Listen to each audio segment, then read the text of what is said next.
Well, hello and welcome to Money Talks. I'm your host, Ed Marshall. It's hard to believe that last month marked 10 years since Hurricane Katrina changed our lives and thousands of our neighbors' lives forever. We won't dwell on the past, but instead we'll talk about some of the things that make living here in post-Katrina possible. We'll be right back. You're watching WLAE, New Orleans Public Television. Find us on Facebook and follow us on Twitter.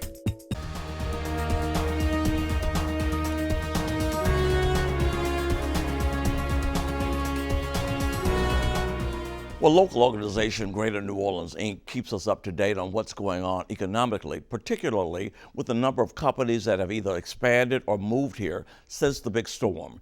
Here's Michael Hecht, the CEO of Greater New Orleans, Inc., with the latest economic report card. We have 6 big issues that we're working on for the next few years. One of them, of course, is workforce. We have a number of programs under our World of Work platform, working with schools like Delgado, UNO, LSU, to make sure that all of the opportunities that are coming to our shores are actually made possible for our local population. Right now, most of the companies that are coming here are hiring about 60 to 70% local. We want that number, that percentage, to keep going up, working with our LCTCS and other schools. The airport, huge initiative for us. We just got the flight to Panama. We have really now reopened the gateway to the Americas. Next stop, London. We're getting very close to getting a direct flight over to Europe, which will be a total game changer for us. And then the coast. The money that's going to come from the BP settlement, the money that's going to come from GOMESA. This is our best, but also our last chance to do the right thing and to stabilize our coast. If we do that, we're going to be here for another 300 years. If we don't, then all this other good stuff that we're doing right now is just rearranging the deck chairs, and that's not acceptable. Thank you, Michael. Prior to Katrina, New Orleans was lacking large quantities of decent, affordable housing, especially for the low to moderate income. But private-public partnerships have been working to change the housing landscape. Joining me now is Larry Shedler with Will Woods Community, which is the parent company of WLAE Television, and Jonah Dowling, the president of First BC's Community Development Corporation, better known as the CDC. And thank you all for being with us. We appreciate it very much. Thank you. Thank you very much. And I do have to say that I want to give a shout out to our Harmony Community Development with Una Anderson, who also is one of the people that works real hard in the community to try to help with low to moderate income as well. Absolutely. Well, let's start with you, Jonah. Right after the storm, you were one of the people that was involved in trying to get housing because people didn't have housing to come back to. How did you all start? How did you get the public-private sector to start talking? Well, I think that in many cases, people had approached the CDC early on and said, we have some ideas and we really got to do something. Obviously, there was a critical mass of trying to create some affordable housing for people who are coming back to New Orleans after the storm. And so for us, we had actually met with some local nonprofits, some faith-based organizations, and had began a dialogue with the city of New Orleans to try to identify vacant lots or lots that maybe the New Orleans Redevelopment Authority had. Mm-hmm. And start to create some infill housing for both home ownership and rental. And so we did that approach. Initially, we actually focused a little bit more on the single-family rental because we could utilize public-private partnerships through programs like the Low-Income Housing Tax Credit Program and the Office of Community Development CDBG Piggyback Program to generate the funds necessary to get people into houses.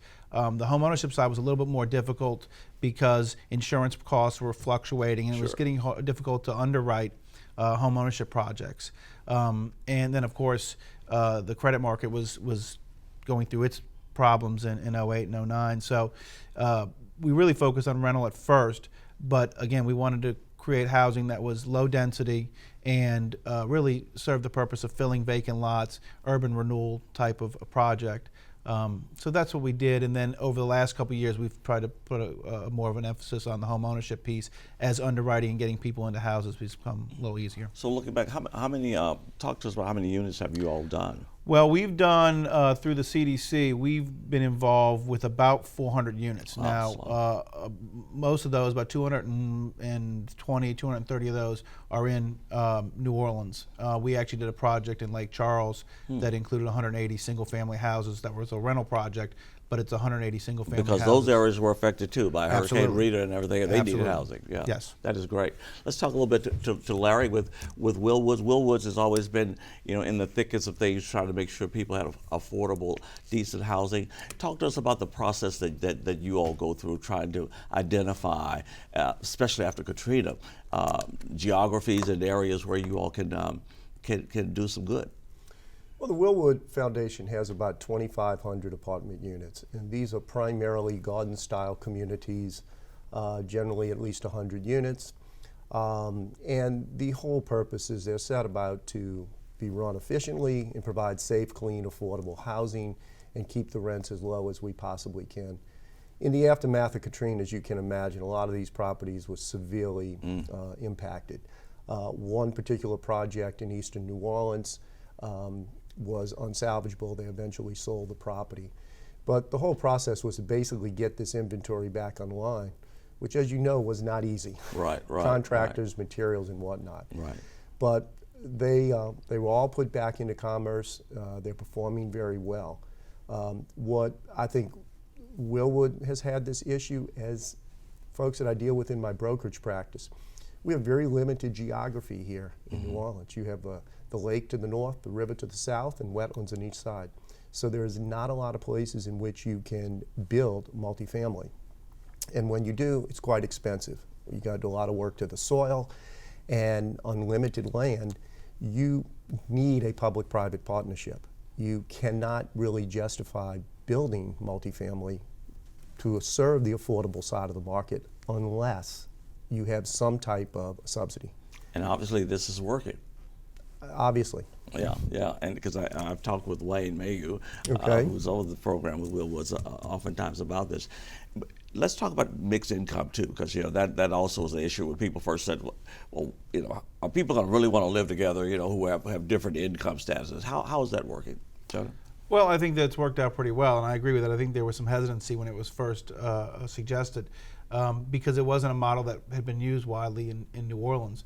But so far, everything I've seen, it's been wildly successful, and I think that it's the model that's going to go forward from this point through both the policies from the state and really what works for the city of New Orleans in the long term.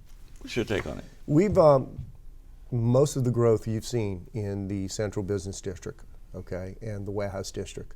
Most of those properties that have been built there in the past 10 years have some type of affordability component associated with it. Okay. And it's a very interesting model in the sense you take developments like HRI did with the Hibernia building, where it's very high-end rents, and then there's 20% of those units are set aside for affordable residents. Yeah. To me, that's part of the whole urban experience. Yeah. It's people from different backgrounds and different income brackets living together. Well, I wanted to have you all on because there have been so many stories last month with the 10th anniversary of people's stories, but people sometimes forget to talk about the businesses, that like you guys and the private-public partnerships. So we thought it was significant to talk about that. So we appreciate you all coming on so our audience could hear pleasure. more about what really goes on and what you all really do. So thank you very much. Thank you. Thank you for having us. I Okay. appreciate it. We'll have more Money Talks after this, so stay with us.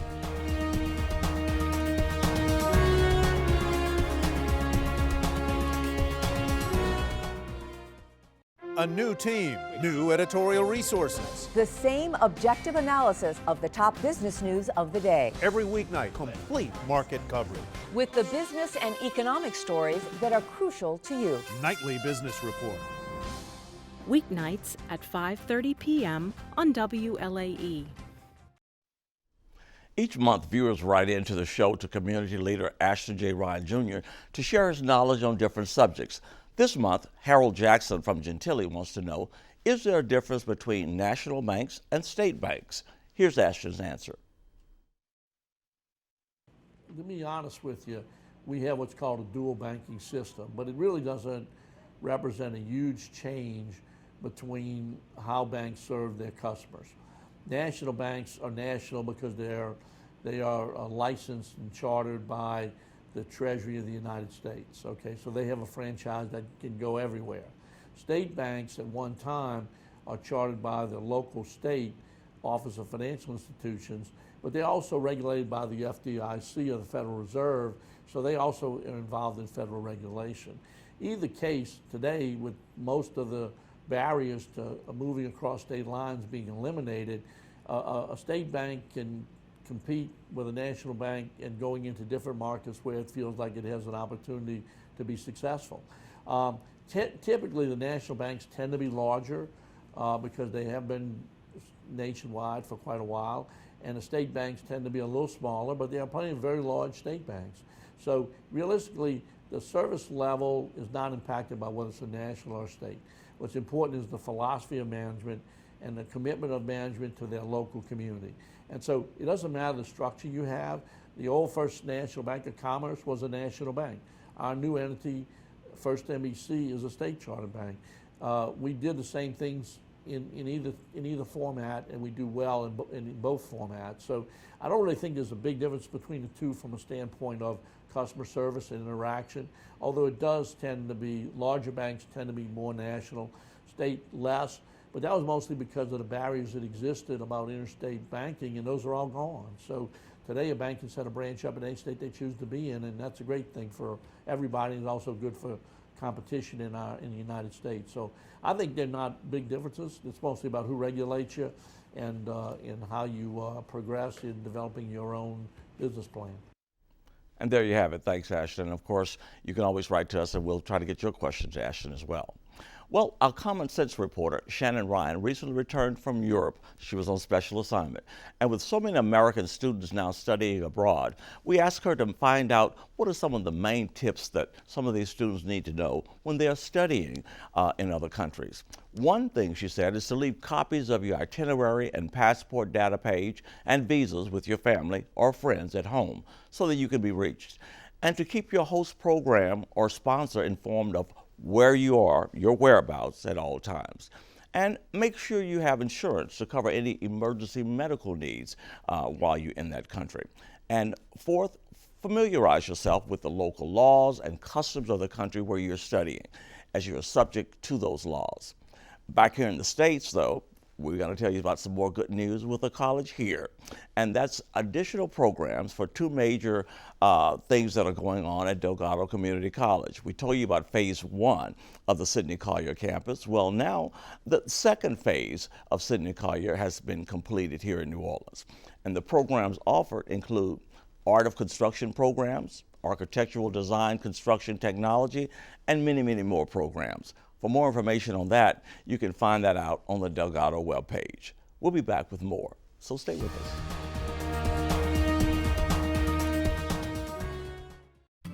Watch WLAE Digital Broadcast Channel 32.3 for Catholic TV, offering programming relevant to Catholic viewers, including live religious services, Vatican events, talk shows, devotional programs, educational entertainment, and children's programs.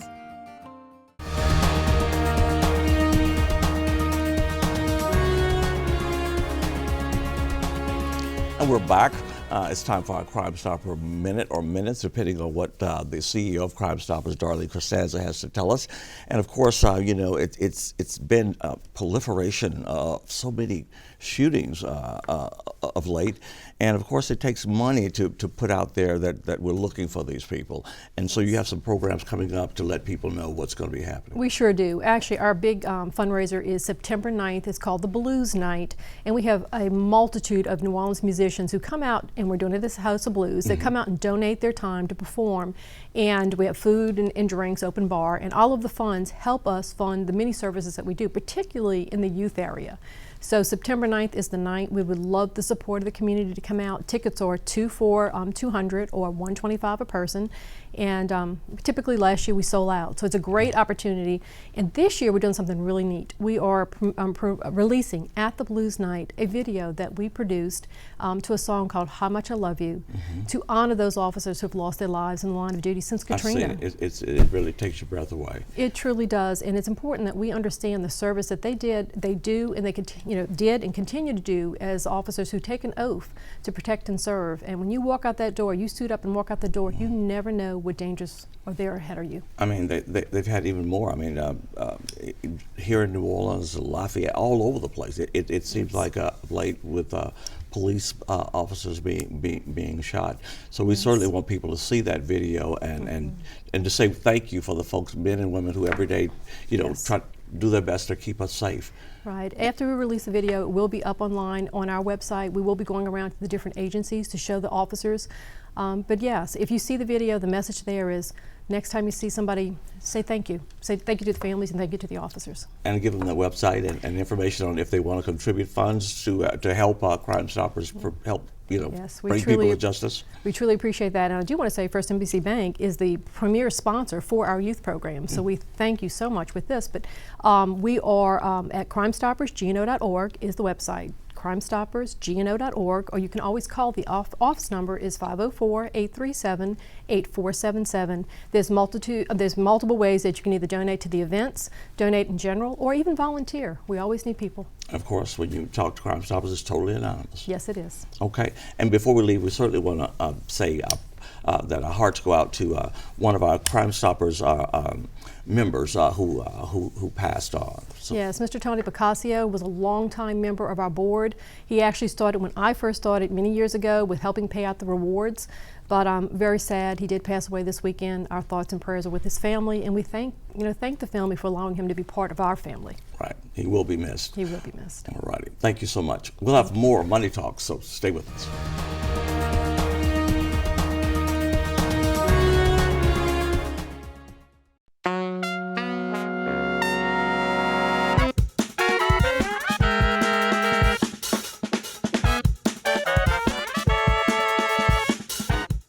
Wednesdays at 11 p.m. on LAE.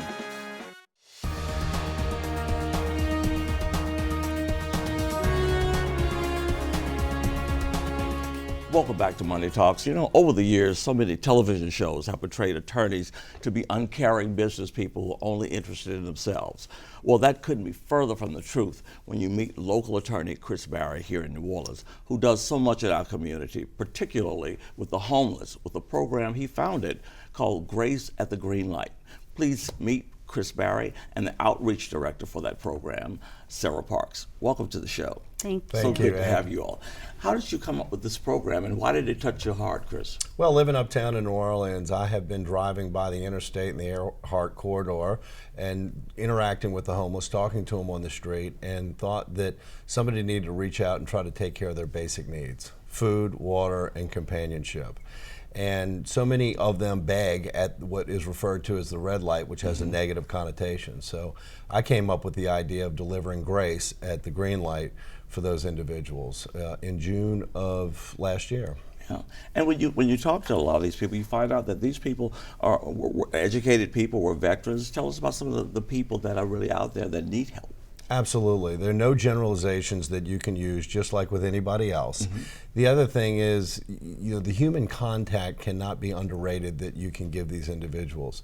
They all have unfortunate circumstances, and I always say that there, but for the grace of God go I. That's right. We're all pretty close to That's being right. in that situation too.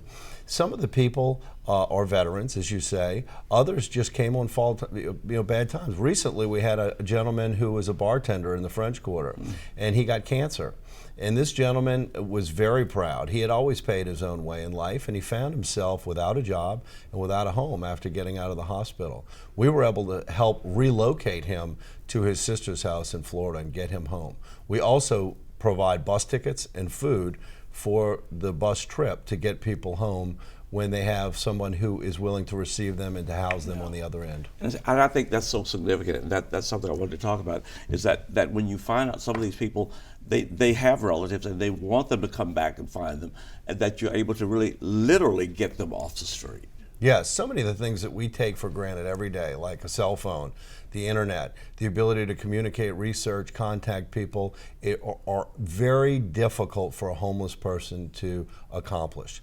And as we started to feed people every day and provide water and interact with them, people like Sarah's social worker and our volunteers, what ended up happening is we learned their story and we interact with them and we help them right there at Danny's Food Store on Earhart every day. You contact people, do research, communicate with family members, try to reunite them if we can, if it's a possible situation. So Sarah, you have the task of doing a lot of that. Tell us your experience. I do. It's a privilege. I get to go to Danny's Food Store every morning at 6:30 in the morning, and we feed about 60 people, give or take a few, every day, 7 days a week, 365 days a year. We don't take breaks, and everybody needs to eat. So I get to sit down with these people and enjoy a meal with them and learn their stories and try to refer them to other services. And we're also a part of the Unity for the Homeless Collaborative, and I work closely with those partners so we can try to help people find housing if they're eligible. And of course, you work in Chris's firm, so you never thought that your working in an attorney's firm would turn out to be this kind of work. But we want to mention something too that you all have going on. You're trying to find some partners because you've been paying this yourself out of your own pocket for this inception, Chris. The companies that you're looking to get involved, tell us what they can do to assist you all to continue this process. Right, we're running what we're calling a campaign for 13, and that is broken down weeks per year. We have 13 weeks in every quarter. We're asking a business or an individual if they would sponsor the meals and the water 1 week for every quarter of the year. It costs $8,000. We've already had 9 sponsors commit, such as McMath Construction, Perrier Lacoste, Christ Church Cathedral. We need 4 more sponsors to commit to wrap up our 13. That will help us pay for the food and the water, about 450 meals a week and hundreds of bottles of water a week. Right. And I said this when we visited off camera. So many people say, well, are they just helping these people to remain homeless? And that's far from the truth. That's right. Absolutely. Because everybody needs water, everybody needs food, and while you're going through the process of trying to see where they can go to get additional help, and some people need assistance in terms of needing psychiatric help, correct? Definitely, and that's where I do a lot of case management and referring other people. So I've made a lot of connections in the city, working with Unity and Volunteers of America, and even the homeless outreach person for the New Orleans Police Department. We all work closely together trying to help these people in what they really need. Right. So you all able to identify people who are really in need and people who are just shysters. You all can tell because you know the process. Definitely. That is fantastic. Talk to us about how people can get in touch with you guys. You can visit our website, is graceatthegreenlight.org, and you can call me, Sarah Parks. I'm the outreach director at 504-239-4544. All right. God bless both of you, and we certainly hope that you get those sponsors and people out there with our audience will see this and want to contribute. Thank you all for taking the time to be with us, and we appreciate what you do in our community. Thank you very much, Ed. Okay. Stay with us. We'll have more Money Talks after this, so don't go anywhere. Don't even go get new water. We'll be back. New Orleans has built a monument to one of the world's great civilizations, the Great Maya Reef, an undersea world of mystery and majesty. Dive into the second largest reef in the world at one of America's top aquariums.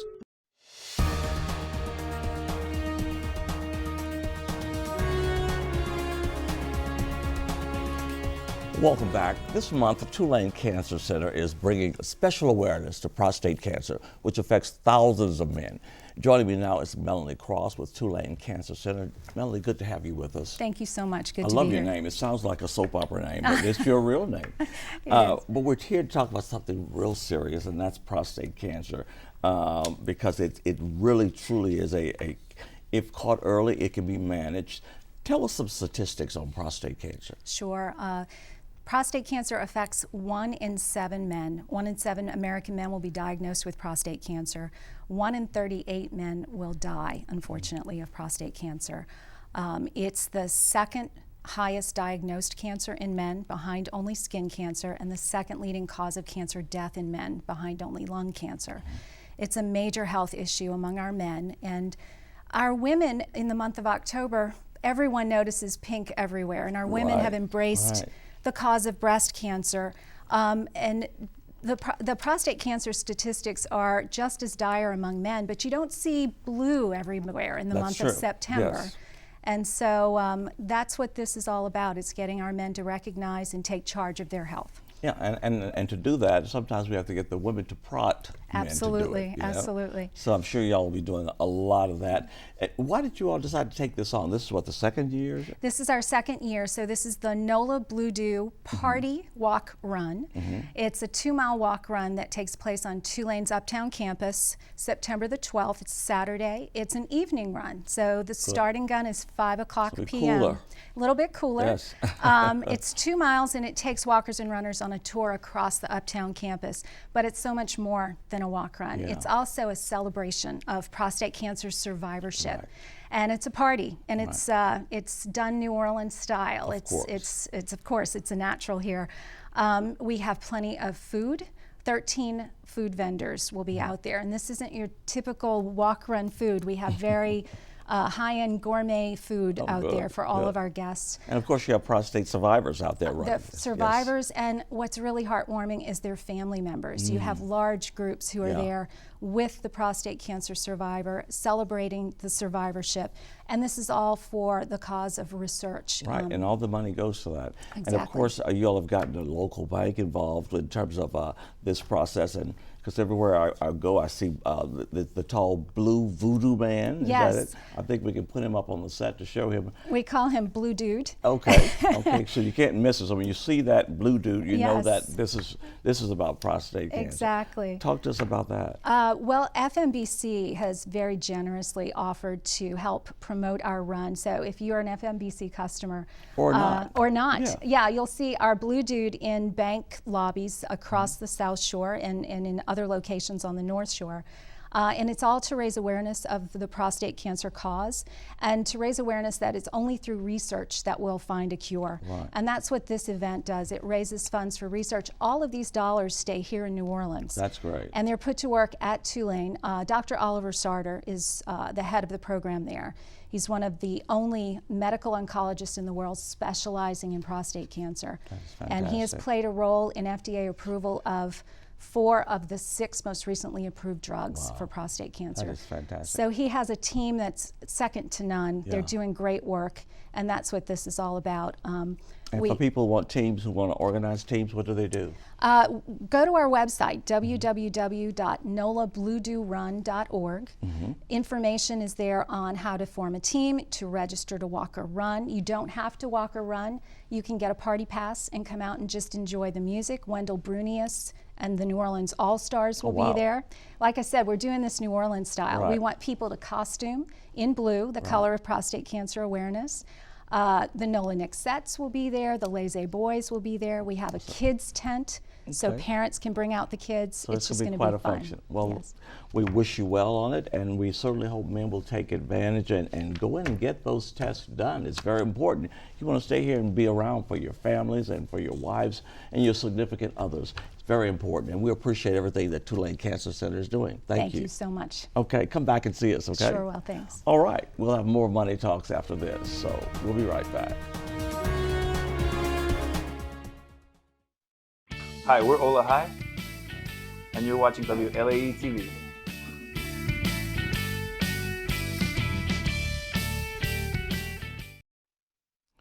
Well, it looks like we're out of time. That's going to do it for Money Talks. But before we leave you, we want to say congratulations to several members of the community who were recently applauded for the work that they do.